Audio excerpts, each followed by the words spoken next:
Anoo barataa beekumsaa ganama beetan mana barumsaa koo olaa xiqqoon tura malee gaafa galumsaa waatu na mudate anaan guyyaa tokko xiqqoo lafti dhiyee ture suuta ture anis deemsi koo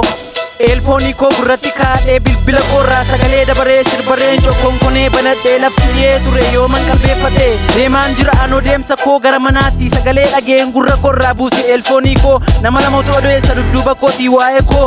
akkas jedhu barataan kun waa qabdi fakkaata waa'ee koo ta'uusaa baree onneen asii na dhahaata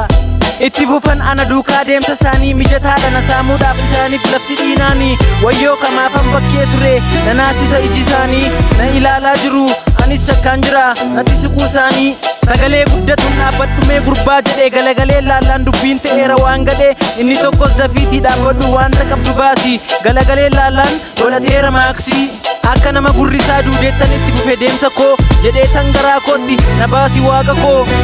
tarkaanfii koon jarjarsee jarjarariiru isaanisii anaaf amma carraan koo fiiguudha malli koo ija isaanii keessa laallaan sirbeera nyaarri koo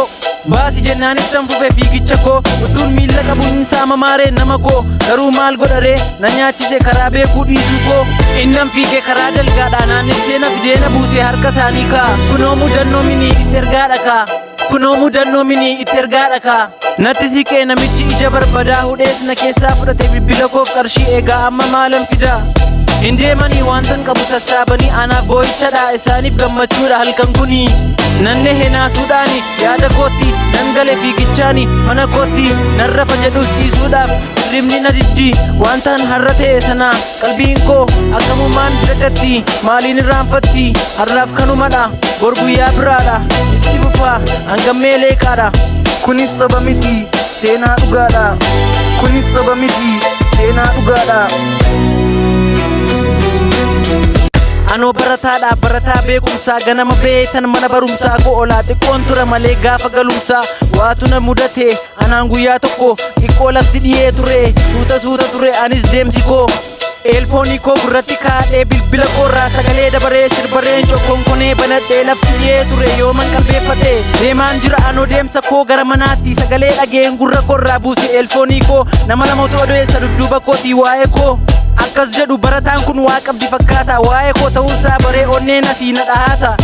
itti fufan ana duukaa deemsa isaanii mijataadha na saamuudhaaf isaaniif lafti dhiinaanii wayyoo kamaafan bakkee ture na naasisa iji isaanii na ilaalaa jiru anis shakkaan jira natti siquu isaanii sagalee guddatuun dhaabbadhumee gurbaa jedhee galagalee laallaan dubbiin ta'eera waan gadhee inni tokkos dafiitii dhaabbadhu waanta qabdu baasii galagalee laallaan godhateera maaksii akka nama gurrisaa duudeettan itti fufe deemsa koo jedhee tangaraa kootti na baasi waaqa koo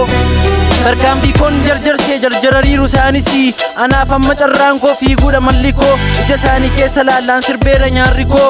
baasi jennaan ittan fufe fiigicha koo utuun miilla qabuun saamamaaree nama koo garuu maal godharee na nyaachise karaa beekuu dhiisuu koo innan fiigee karaa dalgaadhaa naannessee na fidee na buuse harka isaanii kaa kunoo mudannoo minii itti ergaadha kaa kunoo mudannoo minii itti ergaadha kaa natti siqee namichi ija barbadaa hudhees na keessaa fudhate bilbila koof qarshii eegaa amma maalan fidaa hindeemanii waantan qabu sassaabanii anaaf boo'ichadha isaaniif gammachuudha halkan kunii